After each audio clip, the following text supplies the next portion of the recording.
Well, Kevin goes to do that. Well, thank you everybody for joining us on Zero Point Reviews. We are doing Batman Returns, starring Michael Keaton and Michelle Pfeiffer and Danny DeVito, and we are going to have a very fun time with this. So sit back, relax, and enjoy. Merry Christmas, everybody. The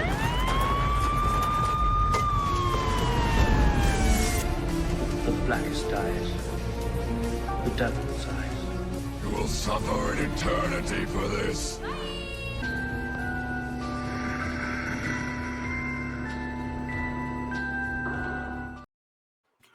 That is right. Welcome back again to Batman Returns, and we are going to have a good time with Tim Burton's follow-up to The Batman from 1989. Kevin, what is your first memory of this before we get into the good, the bad, and then we judge this bad boy?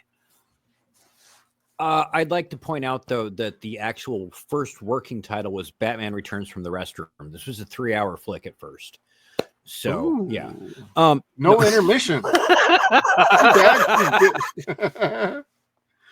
It was a latex suit. It was horrible. There wasn't even an out plug. My first memory of this, gosh, I don't know. Maybe hearing the news on Entertainment Tonight, my grandparents telling me that they were going to make a sequel, and I just got like super excited, like, because like Batman 89 was the biggest thing that happened to me in my childhood. That was like, I'd never seen a movie like that other than Ghostbusters that like just really grabbed me as hard as Batman did. So I was super duper excited when I heard Batman Returns was coming just, a year and a half later with Michael Keaton returning. God, like, I know I saw this in the theaters, but I want to say my first actual memory is like buying the VHS tape and then being able to watch it like over and over and over again due to I was a young teenage boy who was totally enjoying Michelle Pfeiffer for most of this movie. Hot damn. Rewind. Oh, she's throwing the whip. Ooh, rewind. I remember. No wonder where a lot of kinks started back then. No shit.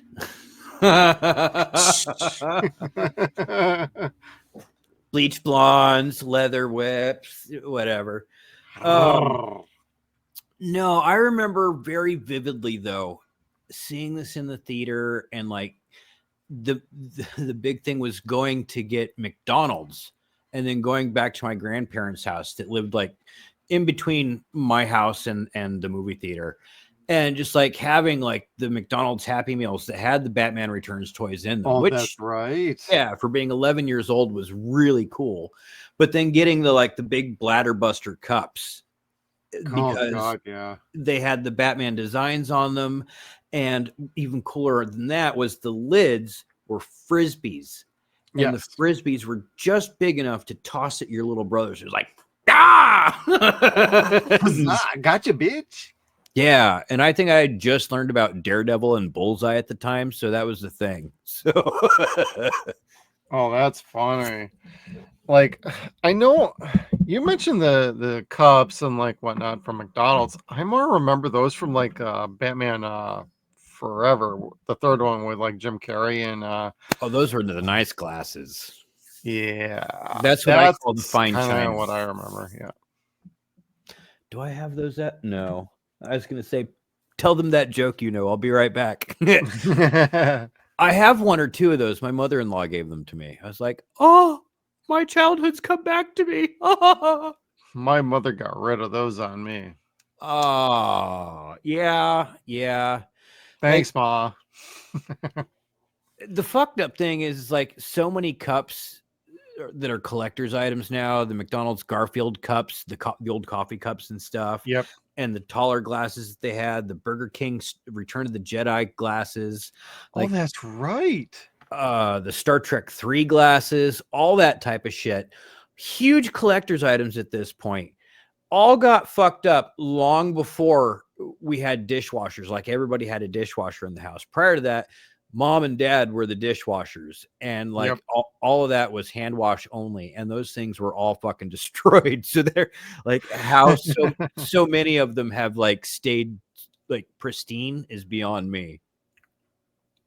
God, yeah. Like I don't even see that stuff in like thrift stores when I go shopping and be like, oh, I remember that as a kid. I want to reclaim that.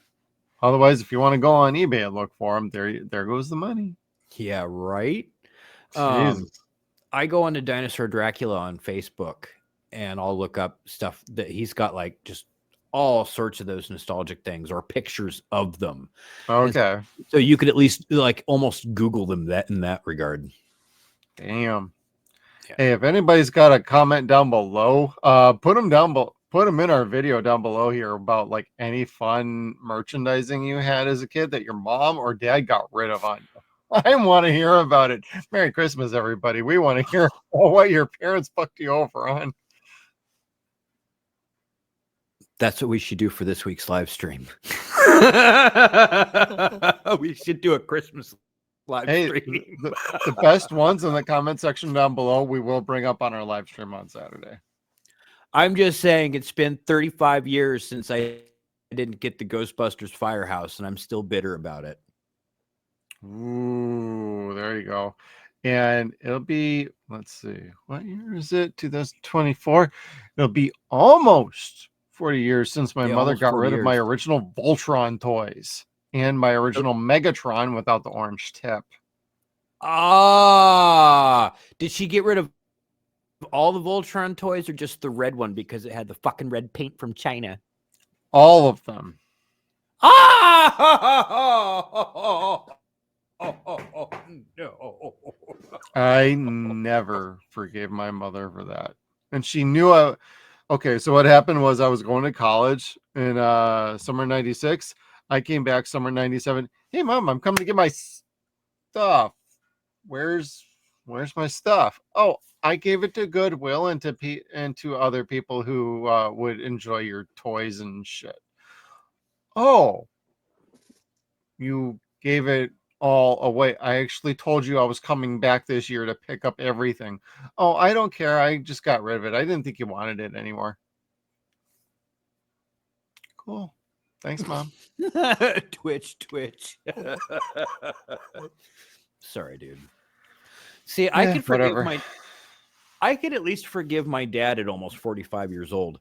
Like my dad accidentally melted melted my Michael Myers mask. Did he mean to do it?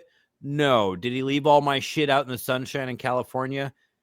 Oh, in tubs, yes, but that latex mask was about as burnt as Michael was at the end of part 5. Ooh, it got cooked.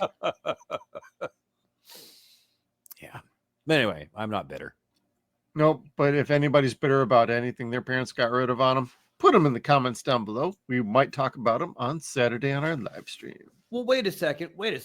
Yeah, we're getting way ahead of ourselves. Let's get to the Batman stuff. Were there Batman? Did you collect the Batman toys? Because the Batman toys got big in '89. Like they were very successful in '89, and I think that was another big thing where Kenner's like, "Hey, we'll keep supporting you if you do another movie," because they did the toy line for the next movie too.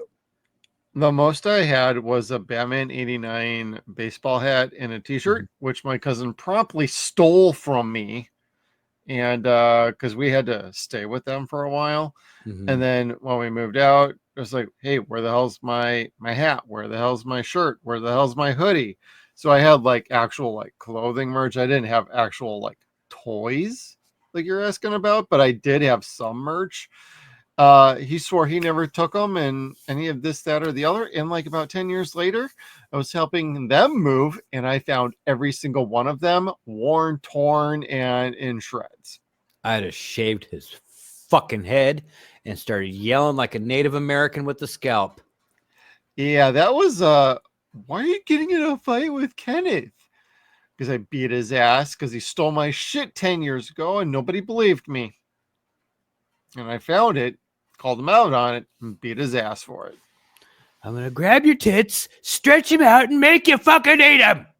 Nipple twists of death. Frank, motherfucker. No, but that's about what I had as far as like merch from Batman '89. I didn't collect any of the actual toys because mostly at that time I wasn't I was still working on my Atari and working up to a Sega Game Gear is what I was working towards. I had the lame ass biker hat that you wore backwards that had the fucking bill that went up like this. Ooh, I'm so cool. Ooh, I feel the 90s coming back, baby. Yeah, very, very late 80s, pre-90s, like first season of In Living Color. Cool. I had the Trapper Keeper and all the folders. Very fucking cool. So rad, man. Oh, loved it. I loved it. I had Batman, I had Joker, Bob the Goon, and I did not get the Penguin, but we'll talk about that later on. We'll talk about that later. The Batmobile I had the first Batmobile. I did not get the second one because the second one was a totally awesome upgrade from the first one. The first one, you like lifted a little lever and it shot rockets out the front of it. This one, that's right. I remember that. I think I had a friend who had that. Yeah, the Batmobile for the second movie, for Batman Returns, you press a button and the two sides came off. Yeah. And it was just the Bat missile in the middle. And I'm like, oh, I thought that was cool as hell. I didn't have that. Did not have that. For so many years, I never knew that the center piece of the Batmobile was actually called the Bat Missile. Yes. Which is funny because like the thing had missiles. I know. Batman doesn't kill. He just blows people the fuck up. And shreds the shit out of them with missiles, like 50 caliber machine guns. Yeah. And then my ultimate regret, and I still may try to buy it off eBay at some point, I don't know, is the Batwing. I did not have the Batwing, and I wanted it so bad. Just like, I have the die-cast model that was like a little, like a Hot Wheel thing. Mm-hmm. I have that original Batmobile. I don't know where that is. That might still be at my dad's house in storage. A good buddy of mine gave me the Lego Batmobile, and I haven't put it together because I want to keep just like a nice collectible box. Yeah, that's not on display up here. I don't want my kids to fuck it up. Right. But I very much want to get that Batwing and the Lego Batwing and put it together because like Lego's putting out tiny Lego kits for like $50, $50 to $70 of like the Millennium Falcon or various tiny ships that have little plaques on the bottom that would fit on your desk. And like say like a Cylon Raider here. Yes. Yeah, this is about the same size as my Batwing for perspective, everybody. I just pulled this down for that. Oh, there you go with your gizmo. Oh, is that one of those laptop holders? Yeah. Like you got me that Jason for my birthday. I love this goddamn thing. They hold. I've got 5 or 6 of these things. 3 of them are mine. 2 of them are for the kids. That's the one that Kevin got me for my birthday, everybody. That thing had to be custom made from Turkey. Yeah, it smelled funny too. Someone died for that shit to get it in this country. I would believe that.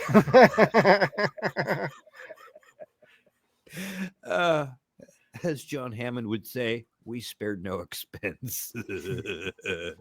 We spare no expense on 0 Point reviews, everybody. And we 0 pointed again, not even realizing it this time. Go us. Hell yeah. Well, Merry motherfucking Christmas, Kevin. Yes. All right, let's get into the good, the bad, and let's judge this thing. And then I guess you can judge me because of my opinions on this movie, and I'll judge you too. All right. Well, I'm starting with the good being the best picture of Batman I've ever seen. Like, that is the dopest picture of my Batman, my Michael Keaton. Just. And full disclosure, everybody, we have not reviewed the original Batman 89 yet. This is out of order because this will be a question in a little bit, but is this a Christmas movie or is this a movie that takes place at Christmas? So keep that in mind, everybody. We will answer that soon. But this, honestly, this is one of the dopest Batman looking fucking movies I've ever seen. Yeah, we'll get to that later. All right. Yes, it is. because you show that picture, it's like, dude, Michael Keaton was fucking killer. And I do remember at the time, even Batman 89, oh, they're putting a comedian with curly hair as Batman.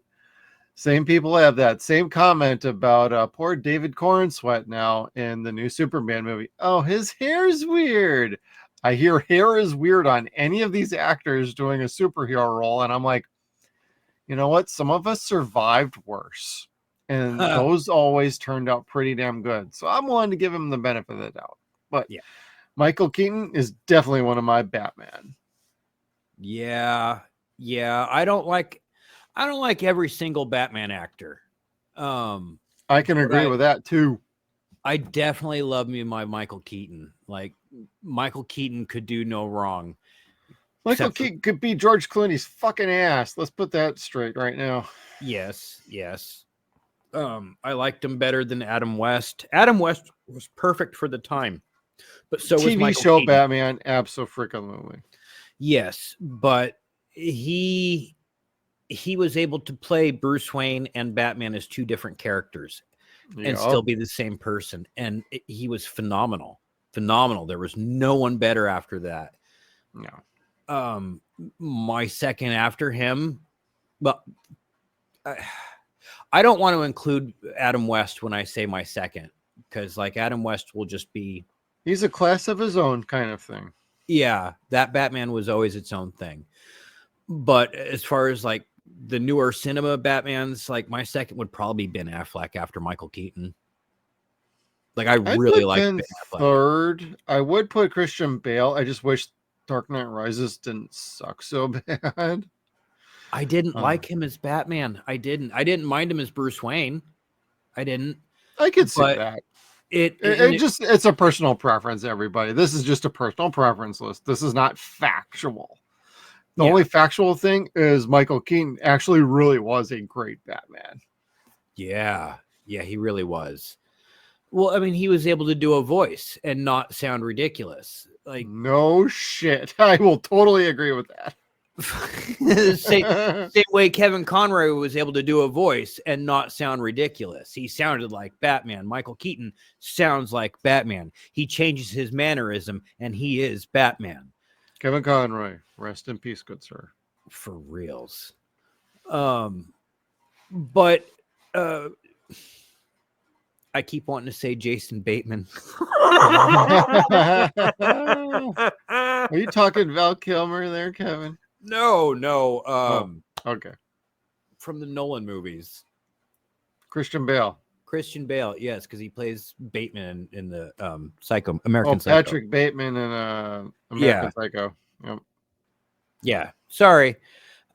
His voice like this was just so over the top after a while. And it was not his fault, but they gave him no breathing room or no apparatus to breathe through his nose. He was mouth breathing the entire time. And it's like, yo, you're affecting his ability to act. And that wasn't his fault. That was the suit holding him back. So I don't discredit Christian Bale on that, but I also don't like him as much as Ben Affleck in general. No, Ben Affleck did a fantastic job. I just wish he had an appropriate Batman movie that he could have put under his belt, for frick's sake, and not a Zack Snyder one, because he was in line to direct and write a goddamn Batman movie with, I think it was Deathstroke? Yes. And that would have been freaking rad. So he kind of got jacked on that, but he was also going through personal issues at the time, so... Yes. Thanks. Yeah, Ben. Thanks, dude. Ben is my spirit animal. Yes, each time. Every time. Ben's my spirit animal. I get it. You gotta get the going while the going's good. You do. Hey, whatever strokes the rod, I guess. I mean, yeah. And the pictures of him just like having those moments outside smoking, like, fuck my life. Yeah. Damn it, I ditched Jennifer for this bitch. Jesus Christ. I'm fucking Batman. Ah, Woo. yeah, I get it. I get it. I love him. I'll never say an unkind word about him. I feel. But anyway, Michael Keaton, like he always owned it. He owned it classy. He was not in the third movie because he didn't like the direction that the studio wanted to go in. He didn't like that the bad guys were going to overshadow Batman again. He didn't like that the bad guys were going to end up making more money than Batman again. Right. And so he bowed out. Like professionally, he just bowed out. That way He's like, I'm good. yeah. Like, you think you could, and when Tim Burton wasn't going to be there, that's when he wasn't going to be there, because that was the final straw, I think. I want to say that's what I remember as well. I didn't look anything like that up. If we ever get around to Batman Forever, I will look that stuff up and be a little more prepared for that kind of combo, because I just remember he was not down for what they were doing, like you just mentioned. And Tim's not going to be around. All right, bye. Yeah. Like maybe he heard about the nipples on the bat suit beforehand. I don't know. It's a little nippy up in here, Kevin. Ping, ping. Ping. Although, what's her name's bat thong was kind of cute. Or was that the next movie? That's the next movie. I think that's the next movie. Alicia Silverstone? That was Batman and Robin. That was part 4. That's right.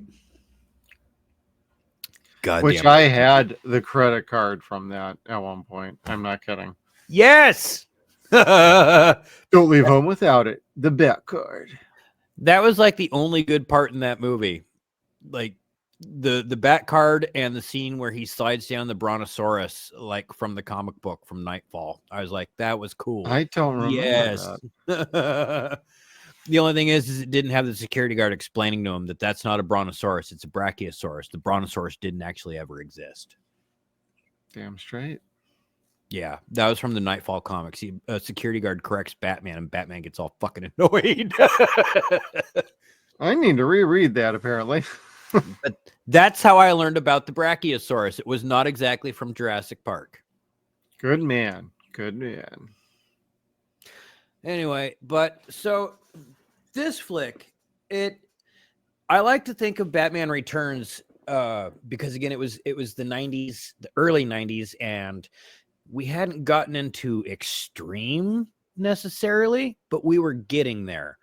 Now Ninja Turtles had just come out. Their movie kicked ass. Their second movie was coming out the same time as this one did. The second movie was toned down in violence and did not kick ass. It was ramped up in every other way, but they toned it down in violence. This movie, on the other hand, I like to refer to as the violent one. Like he kills several people in this movie without batting a freaking eye. No Yeah. pun intended. Like not even intentionally necessarily, but he kills them. Like, well, he stuffs dynamite down one, throws them, and then they explode. Like, oh shit. He just keeps walking like a boss. Yeah, and he blows another guy away with the fucking jet turbine engine. Yeah, that too. I love that. Ignites him on fire. I'm like, throws he's a woman doing off the illegal side of a U-turn. Yeah, that was so cool. Yeah. But like they James Bonded this movie like quite a bit from 89. Like all of the Batmobile, all of his gadgets, they got an upgrade. Yeah. You got to see the Batmobile get typed in and used, and then it put a GoPro more or less, or like a seemingly GoPro, a steady cam on the Batarang. So you see it flying around, you're flying around with it.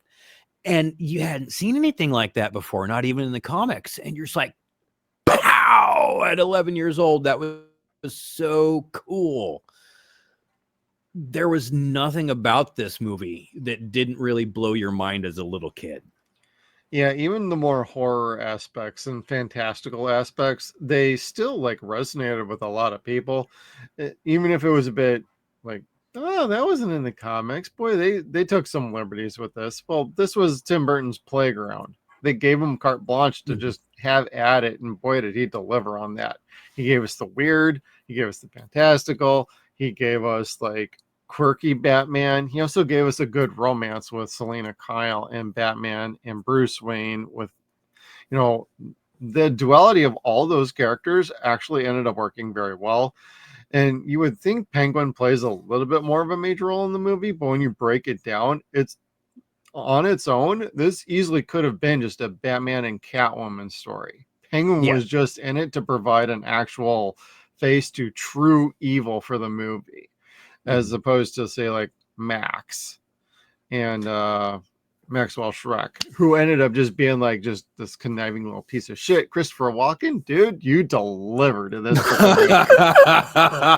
Someone understood the homework and did the assignment right. Somebody actually read the comic books.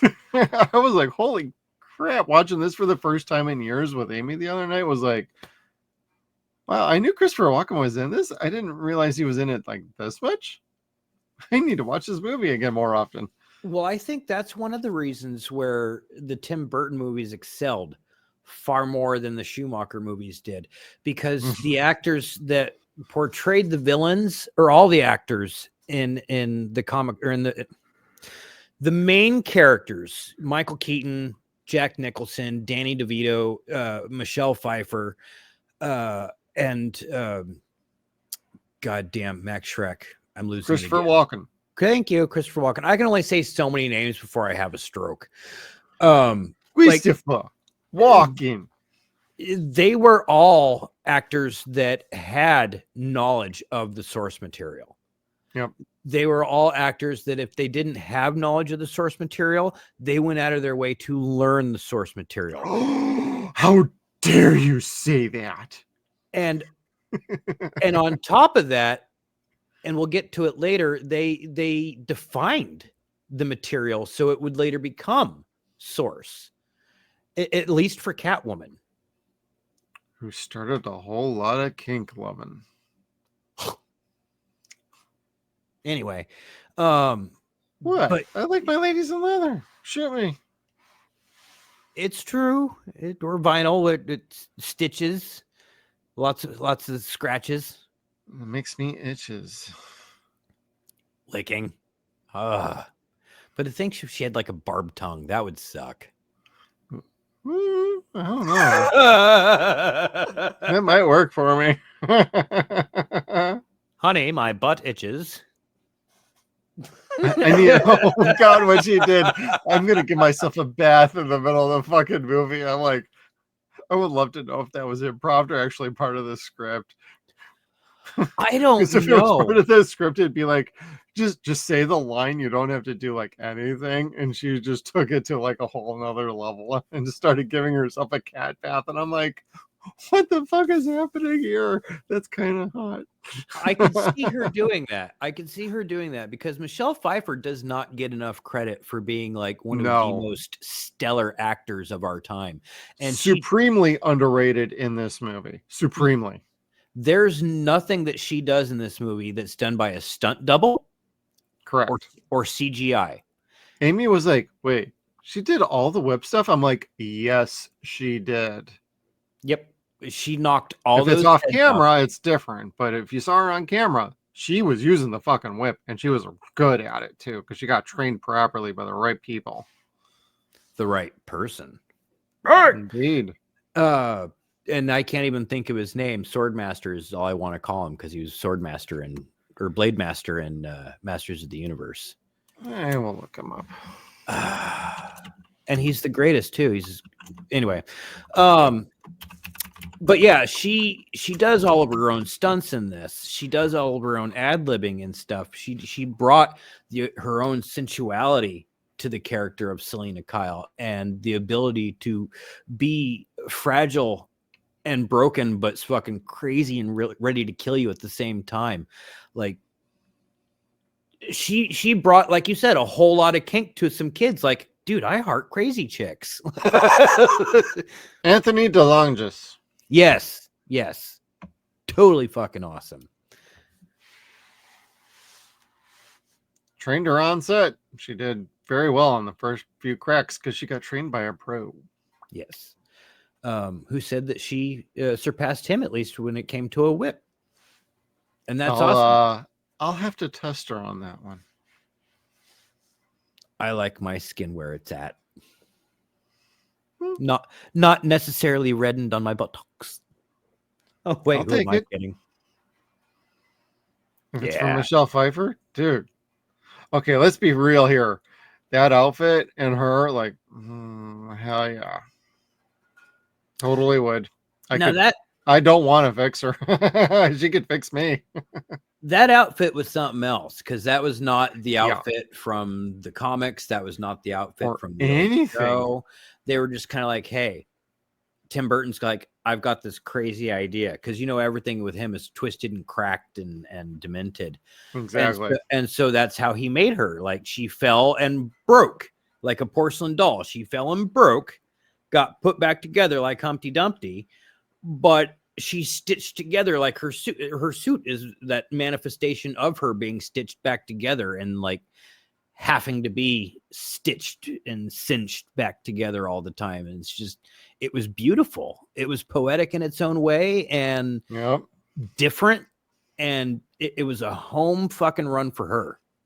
Hell yeah. Even Amy, she was like, well, how does she not remember this? Or why is she acting like that? I'm like, babe, she died. She's basically like a zombie right now. She has no concept of what her life was before. And if she does, she's completely broken inside because of everything that's happened to her. So she's just trying to put it all back together.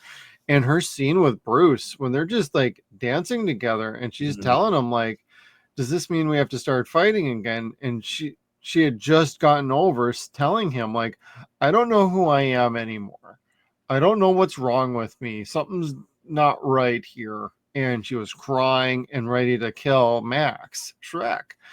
And you could tell Bruce, like Michael Keaton, like this is when Bruce and Michael Keaton are like verging into, damn, this is actually a really good performance by Michael Keaton, because he counterbalances that with like, I totally understand where you're at and I need to help you. But then the explosion happens and it just totally derails everything. Because if that explosion hadn't happened, you could have maybe found a way for Bruce and Selena to kind of be like, hey, what's going on? Let me help you. And maybe they could have gotten through this together, or maybe not. But at least that would have been an interesting dynamic. The fact they even teased that showed me that there was a lot more to this script than meets the eye. Like they were really reading into these characters to give them some real good meat to jump into.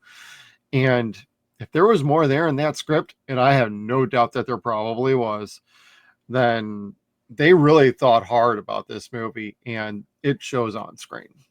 Yeah. All things considering, like the first two Batman movies were just like awesome fun movies. Yeah, the only thing I remember better is than they deserve to be. That's very true. The only thing I kind of remember is when I don't know if I put this in the good or the bad of this review, but I remember at the time when this movie came out, this is not the movie most people were expecting to see, with like a creepy penguin and how dark and bleak it was. It's like somebody told Tim Burton, have at it, and boy did he have at it. Careful what you wish for, because you might get it. But the movie made money, so but then they never brought him back and Michael Keaton left. So what does anybody else know? Like, really? Yeah, it was kind of like things are today with Warner Brothers. Yeah, kind of. The studio involvement was harsh, like, and swift. Yes, it was. It was not like Tim Burton was not having a good time with the whole Batman 3 thing. And again, sequels, the Batman 2 and Ghostbusters 2 and Gremlins 2, those sequels were kind of fresh things. Like part 2 was not a common thing for most movies at this point. Franchises were becoming new, and Batman was most certainly it had the stuff. But like you said, once it got to the theaters, was it universally received as awesome? Yes, it was.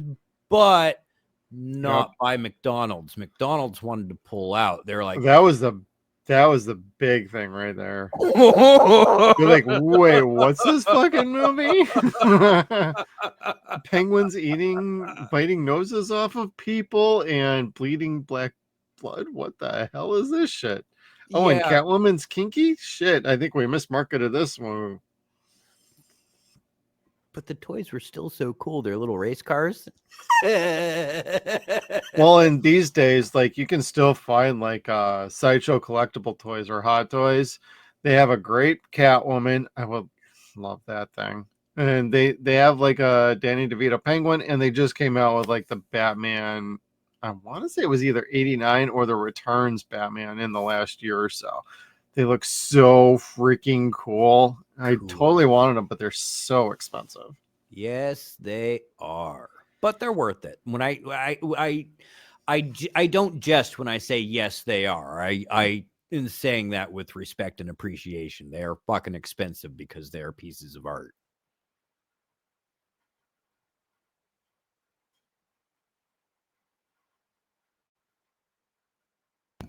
Don't mind me. I'm just looking that up real quick. Catwoman. I don't. Self-licking. It just keeps bringing up like Anne Hathaway's from like The Dark Knight Rises. Not Catwoman. Ah, damn. Oh, well. Michelle Pfeiffer was the last good Catwoman on screen, I think. I'll say. Like, Anne Hathaway and Zoe Kravitz were not Catwoman to me. Like, I don't know. I'll take any of the original four. Else, that's pretty. What was it? Eartha Kitt. Eartha Kitt, Lee Merriweather. Yep. God damn it. Who else? There was Lee Merriweather. Yeah, I'm really bad about that kind of thing.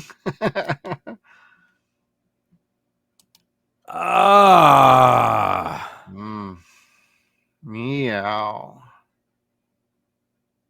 Whatever. I have recited way too many names tonight, and I've had that stroke. I'll stroke one out for Julie Catwoman. Newmar. Bang. Oh, Newmar. There you go. Thank you. Even I'm like, it was on the tip of my head. I'm like, fuck, I should be a better Batman fan with that. Now I want to go watch Tu Wong Fu. Tu Wong Fu, thanks for everything. Julie Newmar. Fucking love that movie. That's actually a good movie. Like, yeah, like that came out, and I want to say Priscilla, Queen of the Desert came out around the same time, and Priscilla was not a good movie comparatively. Oh, true. Like, wait a second. This movie's tragic and harsh. The other one was funny and cheeky.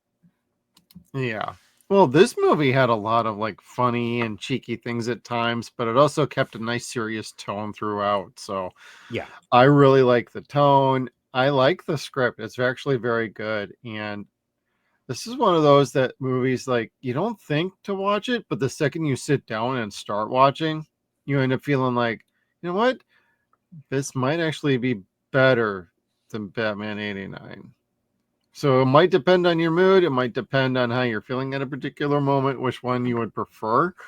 I love both of these movies. They're a perfect 1-2 punch. My one kicker is, so Batman's just sitting alone, not watching TV or doing anything. He's just waiting for the bat signal to get lit at the beginning of the movie.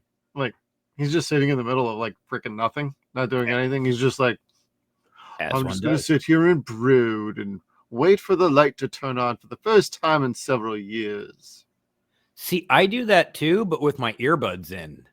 There you go. At least you're listening to something. Yeah, I'm jamming out. I just don't like light. Yeah. Batman. Na, na, na, na, na, na, na. Dude, I got the metal version of that from E-Rock.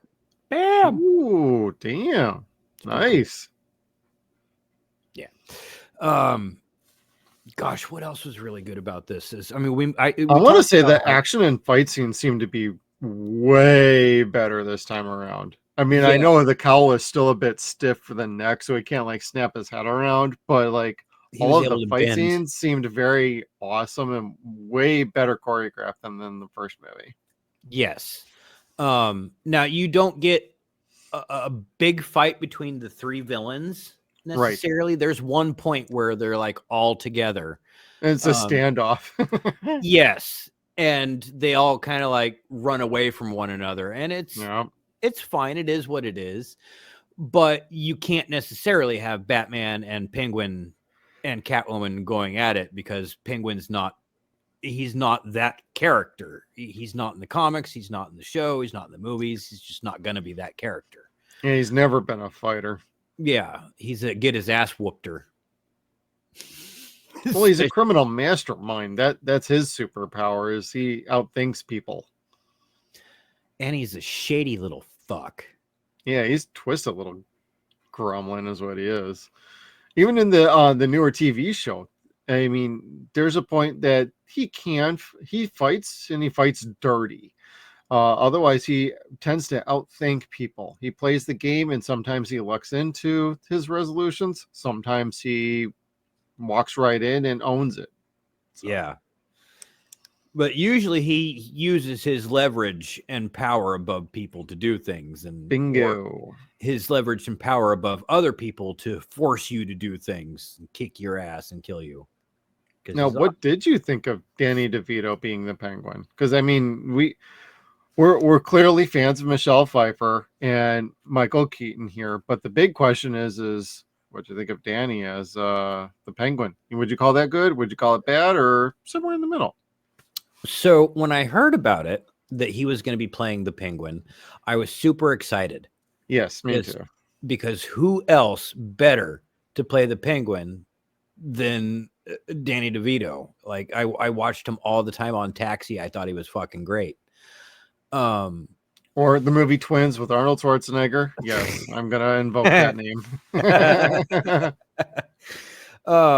So I was really excited. And then I was very confused when I saw the movie.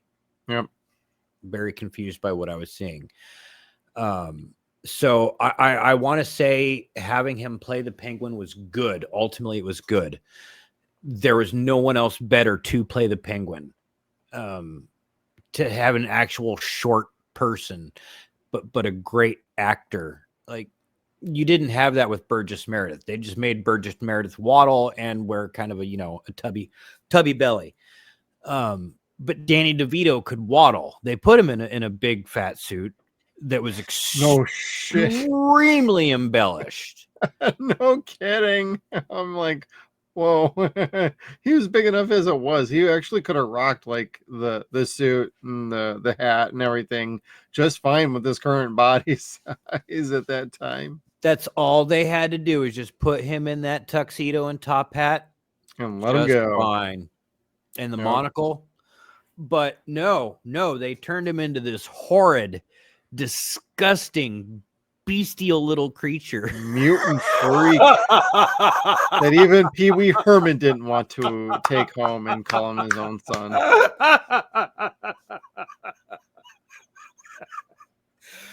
Oh, god damn. So yes, Paul Rubens is in this movie. If you blink, you miss it. Sorry, everybody. Pee Wee and Dottie are both in this. Yep. Pee Wee and Dottie are the mom and dad. Yep. The couple pots. Yep. I love them so much. They were great, but not even a single uttered word from either of them. No, they just gulped their little martinis, which paint. My wife likes martinis. I'm not a martini guy. I'm not a vodka guy. No. I'm a whiskey man. Is what I do. That's what I get into. I like rum. Ooh, rum's good. Yep. I'm why the rum's always gone. Well, why is the rum gone? Because Kevin's an alcoholic. He has Kevin drank it all. He was watching Batman again. Oh dear God. That happens. You know what though? I talked about it. Going to see the movie and getting the Happy Meals and going to my grandparents' house. Yeah. That was the good for me. Like it was a huge experience. It was part of the summer. going for a barbecue or sitting out in the barbecue area and then going swimming afterwards, not waiting the 30 minutes because fuck that. Yeah, right. I finished my chicken nuggets. I'm going swimming. Peace. No, it was such a great experience. Like this movie, these first two movies brought such a great experience that I can't turn my nose at it. Even when we talk about my confusion at seeing their portrayal of the Penguin, it's iconic now. It's absolutely iconic. I watch it now and I thoroughly enjoy it. I don't ever want to see it redone ever, Right. but I enjoy it in this. Right. Like for some reason, this like was like lightning in a bottle again with like Tim Burton in a Batman movie. Like it's too bad he never came around to doing a third one. I mean, there's the rumors out there that they're talking to him, but it's not gonna fucking happen, everybody. I mean, we They're all not. want Michael Keaton in Batman Beyond or in a proper Batman fucking sequel. We all want it. Everybody sounds like they want to do it. It's not fucking happening. It's just not it. If it happens, I will eat this fucking hat. I ain't kidding. And I ain't, this is recorded now on YouTube posterity for life. I will eat this hat if we get a Batman directed by Tim Burton with Michael Keaton in it. I will eat this fucking hat. But you know, the movie is so fun. It's got this crazy energy to it and like charisma. And while I'm not the biggest fan of the Penguin that they molded into this movie, like the freak show kind of Penguin, at least Danny DeVito, like he brought this to freaking life. Without him, I don't think I even would have liked fucking Penguin in this movie straight up. So the cast in this just totally brought this from like, it could have been just a decent script. They brought all this up a level, and you could look past a lot of the fantastical, the grotesque stuff and be like, Danny DeVito killed it. Michelle Pfeiffer killed it. Christopher Walker killed it. Walken, sorry, not Walker. He killed it. Michael Keaton killed it. Like Alfred Go as fucking Jesus Christ, he killed it too. Yeah, he always does. And God, I don't know. I don't know if he's my favorite Alfred or not. He might be. He's or Michael at Caine. The top for me. I don't know if he's number one, but he's definitely right up there. Yeah, because I mean, 4 films, you get stuck with him for one thing. Jack Napier is the original, and you kind of hold everybody up to that standard in a way because Jack Napier was a really good actor in general. Right. But I really liked Michael Caine. And then he was good. He was. And I liked I said Jeremy Irons. Yes, thank you. I liked him, but he was a very different Alfred. I didn't dislike it, but he was very different, much more. I don't think he had a full chance to do a full role as like fucking Alfred, though, but he was still really cool. I liked him. I would have liked to have gotten more quips and more dry humor in that Ben Affleck movie. That would have been a lot of fun.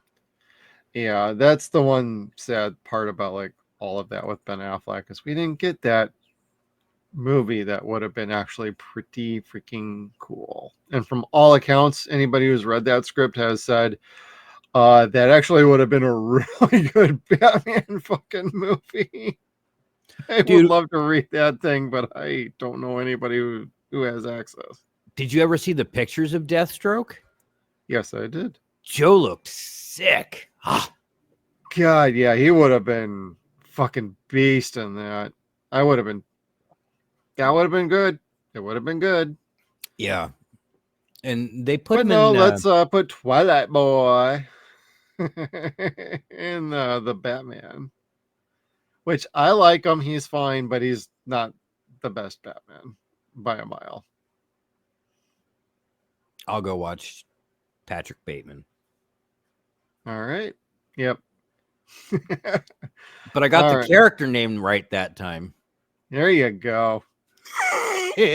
Now, while we could gush over this movie for the next like 5 hours, Kevin, we probably should talk about the bad. Okay. So again, Meow. the bad. I'll pet Golly. that pussy. What were the bads for the time? The bad guys always overshadowed Batman as far as time. That was a big thing about this movie. I remember, like when it first came out. Yeah. And that happened a lot with the first movie. But golly, like, what do you do? Because these are all such fantastical characters. You have to give them that time. That's always been the problem with DC. Their villains are always so goddamn unique and interesting, as opposed to, like, say, Marvel villains. And I'm not knocking Marvel. Don't start that, everybody. I'm just saying, like, from the normie as a kid growing up, I always understood, like, the Batman Rogues Gallery just happened to be so freaking wild and interesting by comparison to Marvel characters, which were relatively middle of the road kind of villains. Like some of them, yeah, or a lot of them.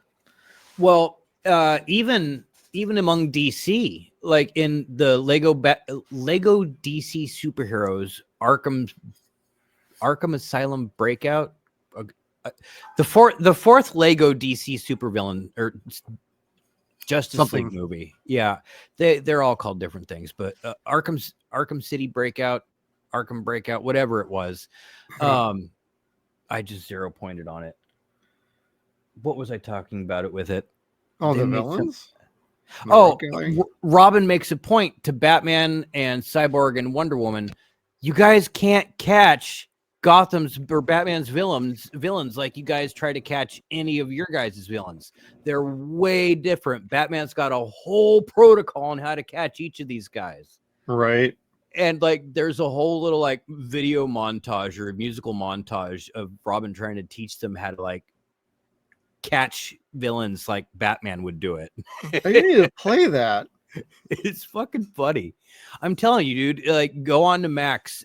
Oh shit, they're not on there because they took them all off. Oh, I'll find them for you and record them. But the Lego DC superheroes are just phenomenal. I don't think I have those. Yeah.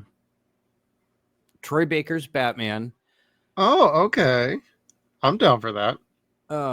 Totally cool because he's a perfect mixture of Kevin Conroy and Adam West. I was gonna say I've always been a fan of Troy, so yeah, like he gets into fights with Batman, and it's always people are like, "Well, how did you know that?" Because I'm Batman. Like it's so very cheesy, but he's so very sincerely proud of himself. It's so funny, right? Nolan North is Superman. Oh, interesting.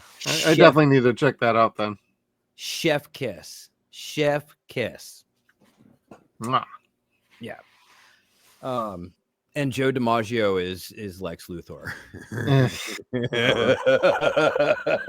With him, I'm sorry. I always just hear Bender whenever I hear Joe DiMaggio. It's like, oh my God, I cannot unhear Bender. So it's hard for me to like get into him. No, actually, he sounds a lot like Lex does, or a lot like like Clancy Brown. Oh, okay. Yeah. Mark Hamill is in it, but he doesn't play the Joker. He plays Sinestro and the Trickster. Trickster, I get. Sinestro? Yeah, and there's a scene where like he pops out and all the cops are like, hold it right there, Joker. God, I'm not Joker. Why does everyone think that? I might get a kick out of that then. Okay. They're so good. Right on. Yeah. Anyway, totally digressed. So I guess the bad is none of this is Lego. So the bad for me was at the time, this was not a proper representation of the characters that I knew. So as a kid, I was a little caught up on it. Like it wasn't as good to me. It was a little hindered compared to 89 because of Penguin. It wasn't the same. Like his plot to kill the firstborn sons, that all worked for me. The penguins with the missiles on them, that all worked for me. That was pretty rad. Not gonna lie. Yeah, like he kind of had a lack of umbrellas, but his costume did not do it for me. Did not do it for me at all. The bestial thing, I could have worked with that, but having him in the giant onesie for the entire movie, I was kind of like, Yeah. Yeah, some that costume design was a bit questionable at times for Penguin, at least. yeah, like you see him in a tux and a fur coat and a top hat, Which looking very works. which was very Tim Burton designed, but it was beautiful. It was a perfect mixture of what you would expect the Penguin to look like had Tim Burton drawn that comic book. Right. And they pulled it off really well, but it was just a very short scene. Yeah. Yeah. Was that when he was going to the grave to say goodbye to his parents? Or was that when he was saying he was going to run for mayor? That was when he was saying he was going to run for mayor, I think. Okay. I just It was- wanted to. My head canon is a little all over the place with this movie. Yeah, So- he had the coat and hat in the cemetery, but he was done up with his leather gloves and That's right. the suit and all that stuff later on when he said he was just surveying all the damage, doing mayor stuff. Mayoral things. Yeah. He would have run Detroit just fine. RoboCop would have been very pleased to arrest him. Washington, D.C. Yep. Marion Barry. Yep, pretty much. We're so old making Marion Barry jokes still. Anyway. This is very true. Yeah, for me, like the bad part, I gotta admit, some of the design ideas for Penguin, like you look at this picture, it's fine. I always felt like him with the monocle and with everything else. Like they even showed like the election posters Looking showed like like that. looking like the comic version. I'm like, oh, you're going that route, but you're not even giving that to us like truly represented in this movie. So like I'm not blaming Danny, I'm not blaming anybody, but like it's a little off-putting when you first get into us based on if you are any sort of Batman fan and you've enjoyed Penguin at all during your life growing up or whatever, this will throw you off a tick. If you've never seen this movie, you'll be like, yeah, ooh, this is kind of fucking creepy. Like, what are we doing here? This is But not what I'm used to. not what I'm used to, but Danny DeVito is so good in the role. He pulls you out of it. It's just when they throw him in the onesie, it's like, oh God. Or dangling a fish like a freaking carrot on a stick, like, come on down here. Come on down here. Let's go downstairs, Penguin. It's like, Oh, my wife gagged when he ate it. When he slurps it. probably actually like salmon or smoked salmon when he was actually like chewing on something. Yeah, but good God Almighty. Even smoked salmon for me, I'd be kind of like, I don't know. I can like smoked salmon, but not to that level of, oh, I'm just gonna take it right off the grill and start gnawing on the thing. Slurping it off the skin. But you know what though? Growing up, having seen this like 100 more times since that one summer, golly, I've grown to love his performance. Again, it's Exactly. iconic for the movie. It's funny. If you watch this with subtitles, like you catch all the perverted little things he says under his Oh my breath. God, my Amy and I were cracking up. We were like, I don't remember Penguin being this perverted in this freaking movie. Like He's talking about like banging her and licking this, and I want to fill that gap. It's like, wait, what? I didn't You're remember this shit at all, and I haven't watched this movie in like fucking 12 years. There's stuff I don't. Yeah, there's like his comments about co-eds and stuff like that I never recall hearing. Like I remember him saying, "I ought to have you spayed. You sent out all the signals," but no, good God Almighty! Like, yeah, he was just such a pig, such a pervert, and it was so funny because that was his thing. Like he was gonna kill everybody and then sleep with a whole lot of chicks too. Yep.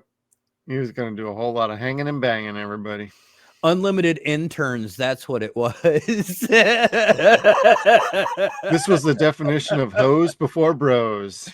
And this was before Clinton. So Yeah.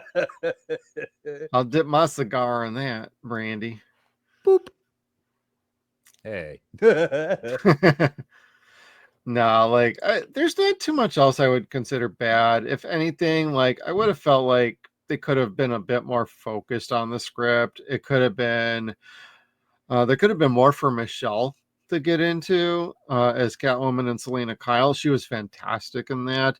Yeah. I felt like there could have been more to do with her than with Penguin, but this is what we got, and so I'm not gonna like rail on the movie too much about that, but I would have liked the plot a little more focused and a little more for Selena Kyle.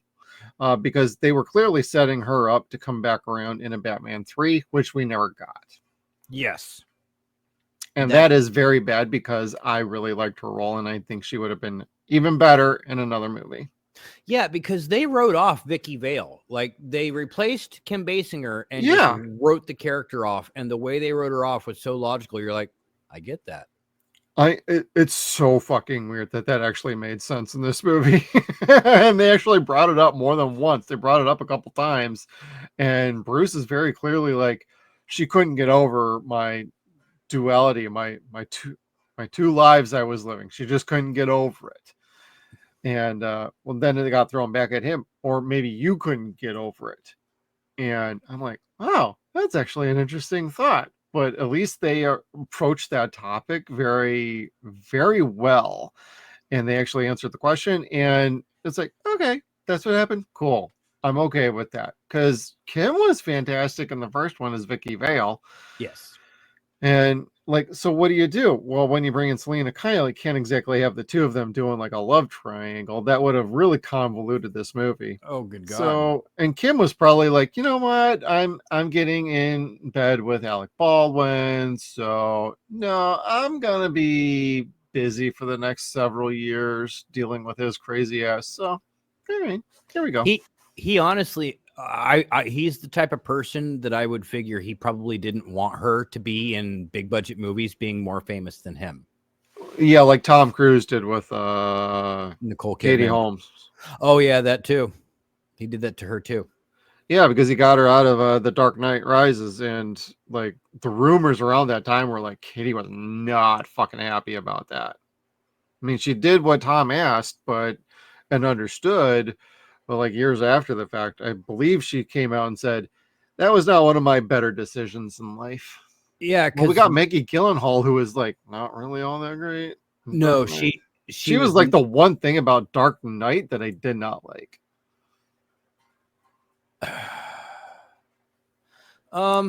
Yeah, I wasn't sad when she died.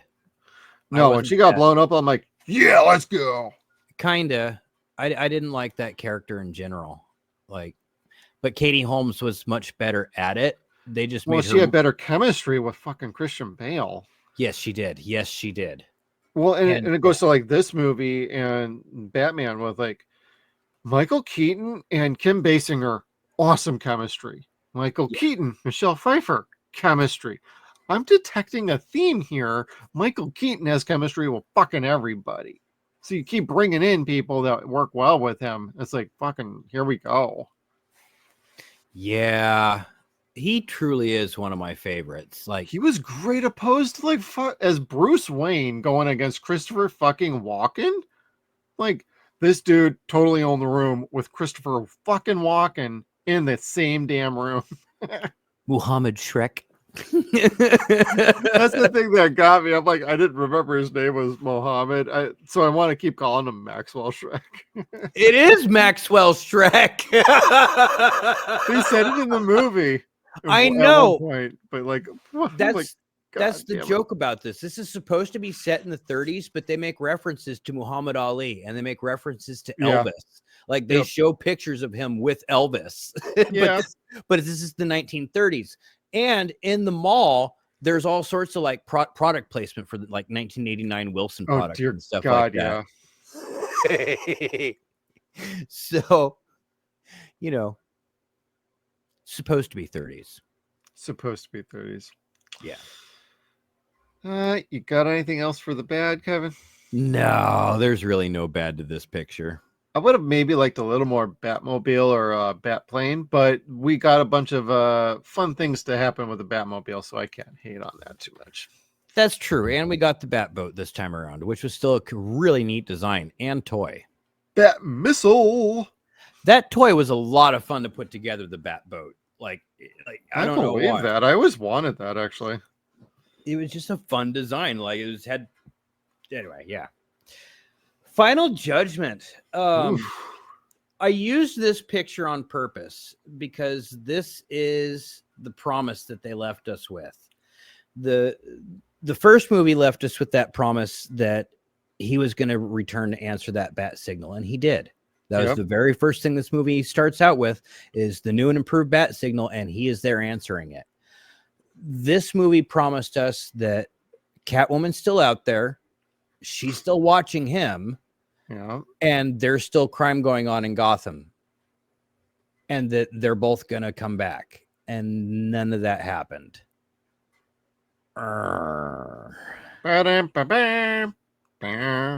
What we got instead was Val Kilmer, which seemed like a good idea at the time. Was not a good idea at the time. Or now. I think he was an okay Batman. As a Bruce Wayne, he was terrible.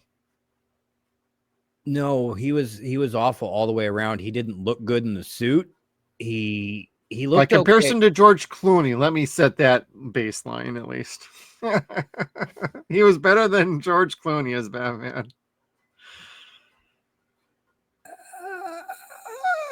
Dude, okay. Don't tell me George Clooney was a better Batman than Val Kilmer. No, because George Clooney was just George Clooney in that suit. Okay, thank you.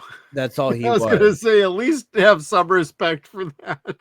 Like, he talked with the same mannerisms that he talks with his head bobbing and everything that he does and looking up. And it's like, please, you're supposed to be another person now. Stop acting the same way you acted just 5 seconds ago outside of that suit. Yep. But the Final Judgment. So this is a fantabulous movie. The score is amazing. Danny Elfman kind of got his fingers wet in the Christmas spirit for this. And next thing you know, he's making Nightmare Before Christmas, which sounds... Well, Amy was hearing some of those tones. She actually mentioned that several times. She's like, that sounds a little bit like Nightmare Before Christmas here and there. I'm like, I wasn't hearing that. She's way more of a fan of that movie than I am. When she's pointing it out, I'm like, damn, baby. Here we go. You could hear the notes, you could hear the riffs, you could hear the instruments. This is where he was kind of like, I get that holiday vibe. And he let it fly, and he let those juices flow with this, and it really worked out. It fit the movie perfectly. It gave the movie its tone, its creepy yet beautiful tone, because this is that. Batman 89 was a blockbuster. Like, literally, it busted blocks around the corners. Jesus Christ. Theaters were packed for weeks. Yeah, this movie did that too, but it redefined what this type of movie can be. It was so good and so big, and so beautiful. It set tones. It did everything that even the first movie didn't do. And Warner Brothers just kind of pissed it all away because, again, as I've always said, and this is maybe my first experience of it, eventually Warner Brothers will piss on and destroy everything beautiful that they can. They did it with almost Batman. all the studios do that to all of their properties at some point. You know what? I'm sorry. Superman was the first thing that I could recall them doing that too. Then Part 3 or Part 4? I'll be generous and say Part 4. Okay. But I won't. I'll say Part 3. as an adult, yes, let's be real. We'll say Part 3. Once they got rid of Donner, I was like, oh shit, what are we doing here? Once they brought in fucking Schumacher.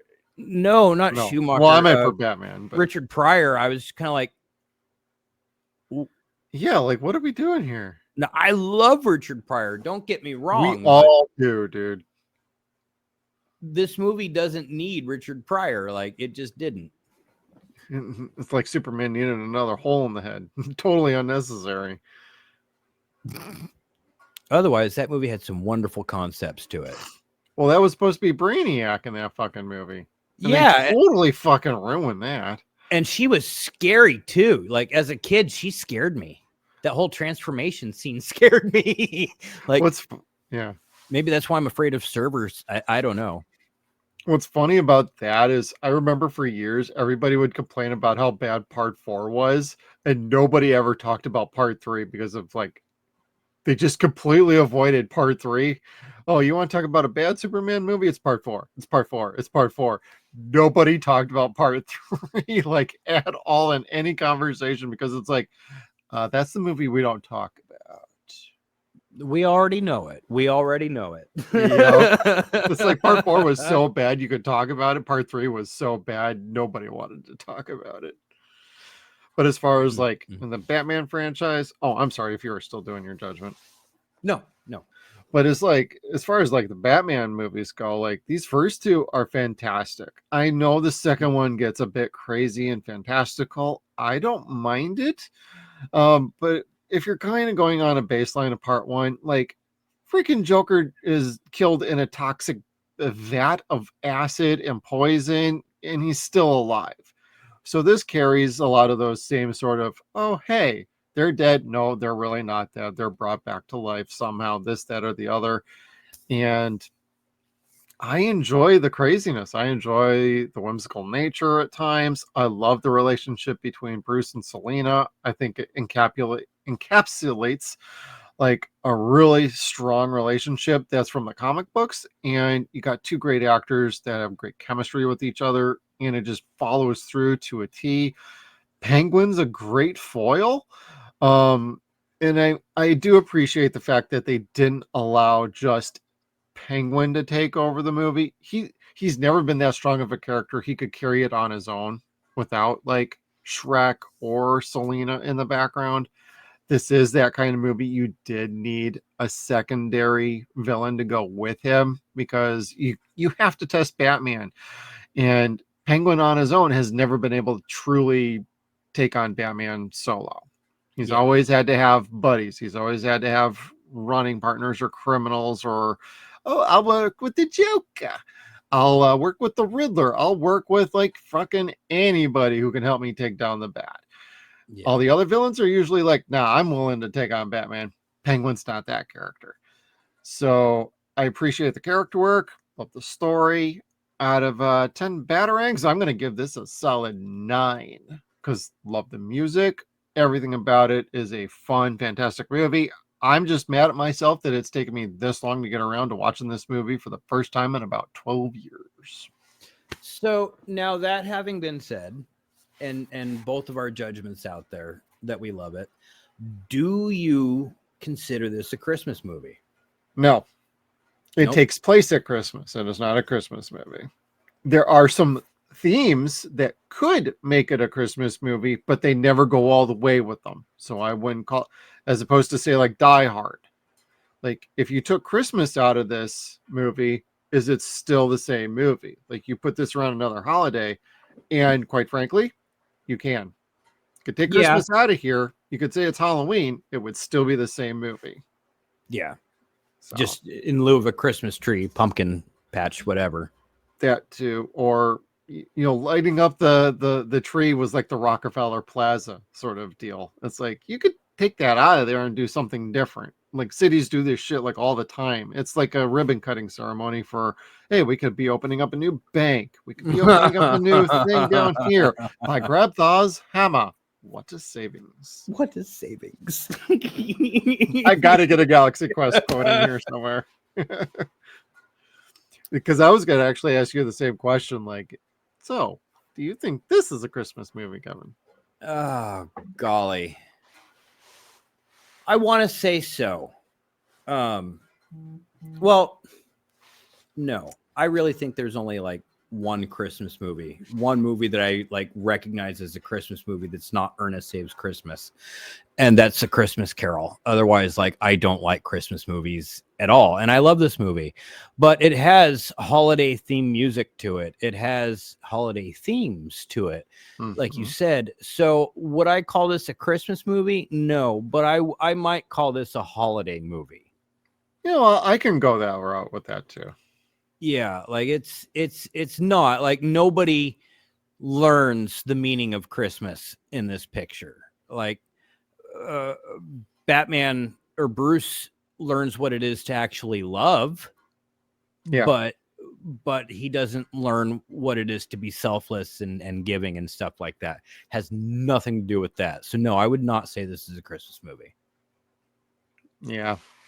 I pretty much agree with you on that. So But we watch it during Christmas because it's Batman during Christmas, and we want to watch goddamn Batman. right. This was our idea of a Christmas Eve movie for 0 Point Reviews. Thank you everybody for tuning in. What do you guys think? What do you ladies think? Is this a Christmas movie? Is this not a Christmas movie? Where do you rank Batman Returns? We want to hear it down below. Hit the like button on the way out. And when you subscribe to our channel down below, you hit that bell notification. Ding, ding, ding, ding, ding, ding. And you'll get notified when we have our new videos drop every week. So thank you everybody for tuning in. We will see you next time. And Merry Christmas, everybody.